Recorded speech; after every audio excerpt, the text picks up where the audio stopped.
Where's that mustard? Yeah, the ketchup. Hey, hot dog. Cindy, and I don't know what.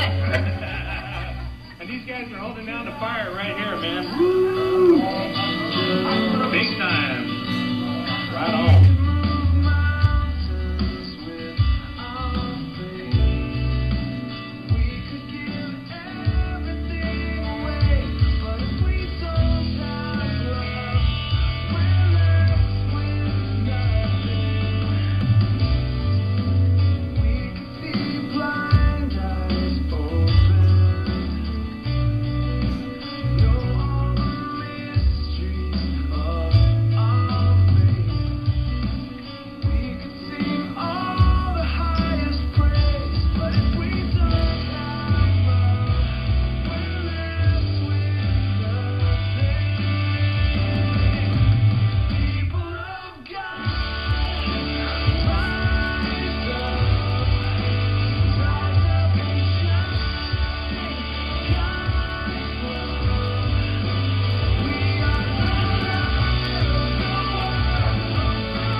Good morning, everyone. My name is James, and I had the privilege to take this group to Rosarito, Mexico last weekend, and they're not all here at the moment. Some of them will be coming in at the 11 o'clock, but I want to share with some of them, give them an opportunity to give you a small little testimony of what they learned while they were in Mexico. First of all, I want to take the opportunity to thank you, because without your support financially and just with your prayers to send us there safely to Mexico, it was an exciting trip, like always every year. It's my third time going there, and I will continue to go and give everybody an opportunity to come and experience something that's wonderful in the presence of God. So, Stacy, my son Everett, Auntie Valerie, Kurt, Kiana, and Roy. And so I want to thank them for coming with us, and we're going to have a couple of testimonies. Who wants to go first? Who's scared to go first? Okay, my son. Just like me, he likes to talk. They told me to talk first. So. My name's Everett. Like I said, it's my dad. I had the privilege of going on this trip. Thanks to my mom and my dad, provided the money for me. As you know, I really have a really passion for kids and the teenagers, and this trip really meant a lot because most of the time we were with these kids, and they were so happy and beautiful. And one thing that really stood out to me was there was a moment where I got to, after all the food was finished and after most of the supplies were passed out, we grouped up the kids together, a little small group of kids, and we got to pray for them. And they pray that these supplies will bless them in the next year of schooling. And as you all know, me and a fellow team member of mine are going off to college tomorrow. And it really opened my eyes to these kids have so little.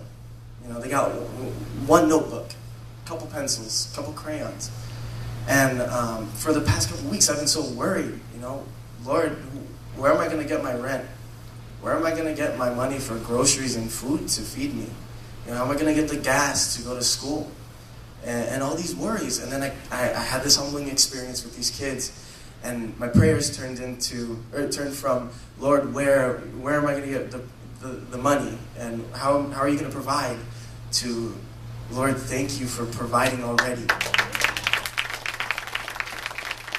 Thank you for providing me with the transportation to get to school, for the housing. You know, the Lord has blessed us both with apartments that He just set into place, and it was just, now, you know, I'm scared, but I know, after this experience, I know that if these kids can smile with a couple pencils and one notebook, I can smile for the things that God has blessed me for. So that was my experience. Hi, my name is Kurt. This is my second ministry going to Mexico. I serve here also in the men's ministry.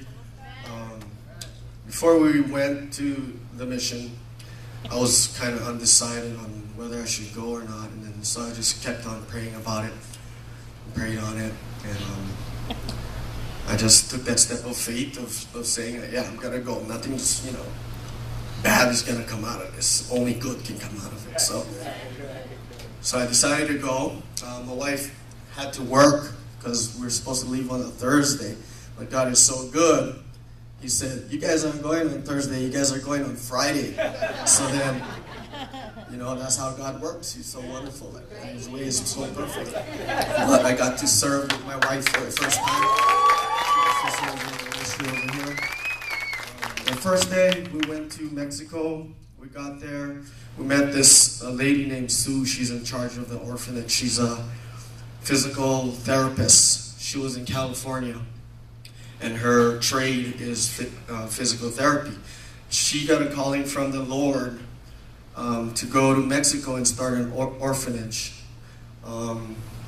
Her calling is not to only start an orphanage, it's to enable the people to take care of their own.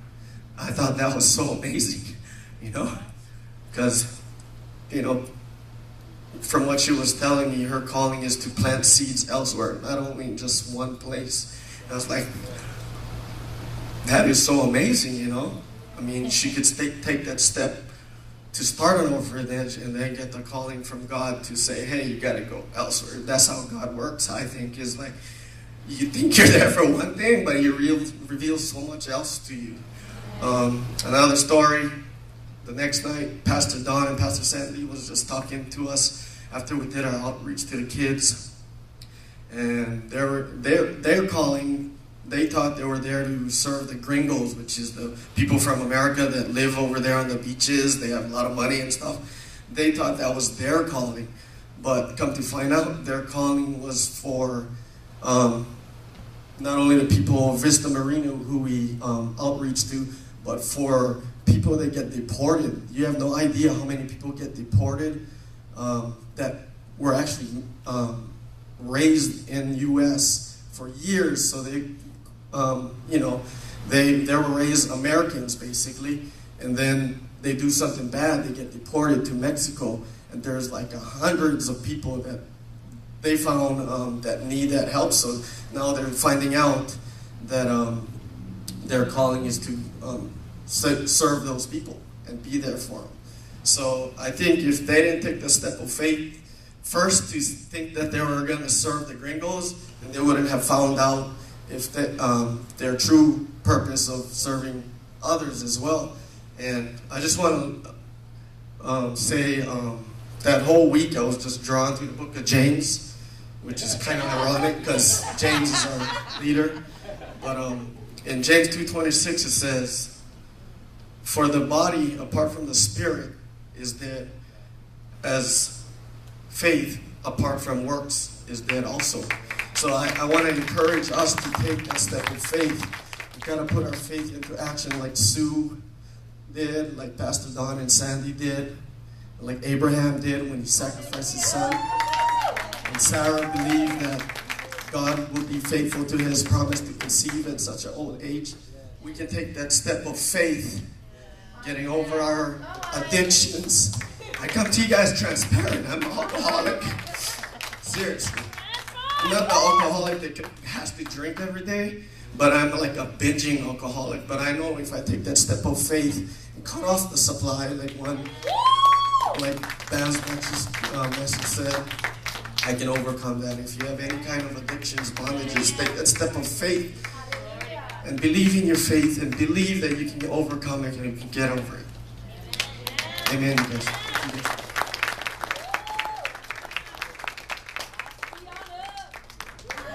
I'm Kiana. I'm gonna try to keep this short.